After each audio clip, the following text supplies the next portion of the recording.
नमस्कार मित्रांनो, स्वागत करतो तुमचं माझ्या नवीन ब्लॉगमध्ये. तर आज काय काम करणार आहे काही ते तुम्हाला आजच्या ब्लॉगमध्ये दाखवण्याचा प्रयत्न करणार आहे मित्रांनो. तर काय झालं काय ते तुम्हाला मी आज सांगतो. तर मित्रांनो, ब्लॉग पूर्ण पाहायचा आणि ब्लॉग आवडला तर सर्वांनी सबस्क्राईब करायचं आहे आणि लाईक करायचं आहे. तर चला सुरुवात करूया आपल्या ब्लॉगला. तर मित्रांनो, हे पहा, सकाळी पहिल्यांदा आम्ही जागच्या जागी जे आंघोळीचे मोरीचे जे ठिकाण होतं ते साफ करायला लागलं होतं. तर हे पहा, साफ करायचं काम चालू आहे. तिथं भरपूर असं वेली पडलेल्या होत्या, म्हणजे वेली झालेल्या होत्या त्या मोऱ्यांवरती. त्याच्यामुळं साफसफाई जोरात चालू होती आमची. हे पहा कसं ओढण्याचं काम चालू आहे. भरपूर वेल लांब गेलेला होता, त्याच्यामुळं हे पहा कसं काम चालू आहे. आणि त्याच्यानंतर कामाला जायचं होतं. तर 10 वाजता आम्ही कामाला निघालो होतो. आणि हे पहा, गाड्या बिड्या इकडे लावल्या शेडमध्ये. आणि हे पहा, आमची लाल गाडी आहे, माझा लहान भाऊ चालवतो. त्याच्यानंतर आम्ही कामाला निघालो. हे पहा, आकडे बिकडे हातात आहेत आणि काम करायला निघालो.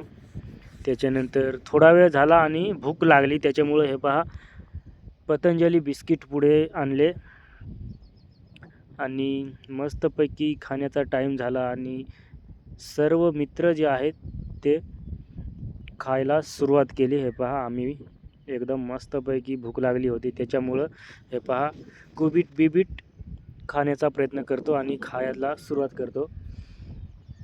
तर मस्तपैकी मी पण फोडलं, बिस्किट काढलं आणि मस्तपैकी टेस्ट केली. एकदम गोड होते बिस्किट. आणि हा पहा, एक चुलत भाऊ होता, तो पण त्याला बिस्किट थोडं कमी आवडतं, त्याच्यामुळं त्याने एकच बिस्किट पुढं आणला होता आणि बाकीच्यांनी 2-2 आणले होते. आणि एक लस्सी आणली होती त्याने. तर त्याची पण वेगळीच मजा होती खाण्याची. तर मस्तपैकी आता बाकीचे पाण्यामध्ये बुडवून आणि त्याच्यानंतर खाण्याचा मजा घेतात. आणि हे पहा कुबीट कसा खातो.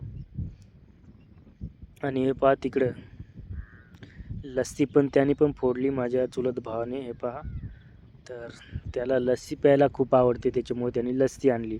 थोडा वेळ झाला आणि पाऊस आला.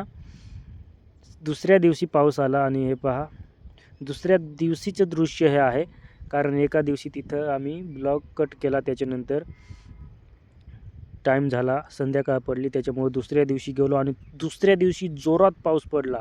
तर हे पहा, त्याच्यामुळं शेड होतं एक लहानच, त्याच्यामुळं शेडखाली आम्ही बसून राहिलो होतो. बाकीचे उभे होते, बाकीचे बसलेले होते.